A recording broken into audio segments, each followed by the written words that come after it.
CryoText is a Wharton's jelly or human umbilical cord product that is rich in cytokines, growth factors, and scaffolding proteins.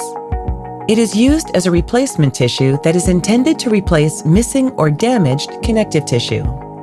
CryoText is used as a replacement tissue that is inserted or implemented into the joint and other injured areas.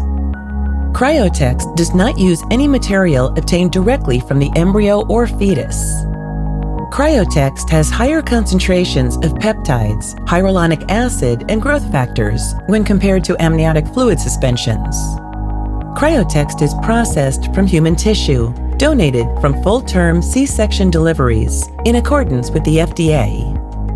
CryoText is regulated as a human cell, tissue, or cellular tissue-based product, HCT/P, under 21 CFR Part 1271 and Section 361 of the Public Health Service Act.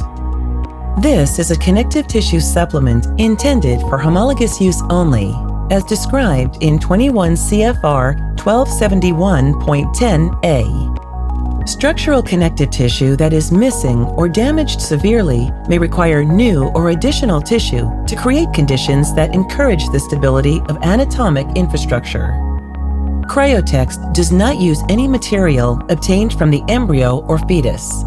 CryoText has high concentrations of hyaluronic acid and growth factors and is processed from human tissue, donated following full-term C-section deliveries in accordance with the FDA. Documented case studies with encouraging results include muscular tears, invertebral disc spinal facet joints, plantar fasciitis bone spurs, rotator cuff tears, persistent partial tendon tears, quadriceps and patellar tendon tears, meniscus and cartilage tears, radicular and sacroiliac nerves and pinched nerves, large joints such as the hip, shoulder, knee. Contact Regenative Labs to learn more about CryoText.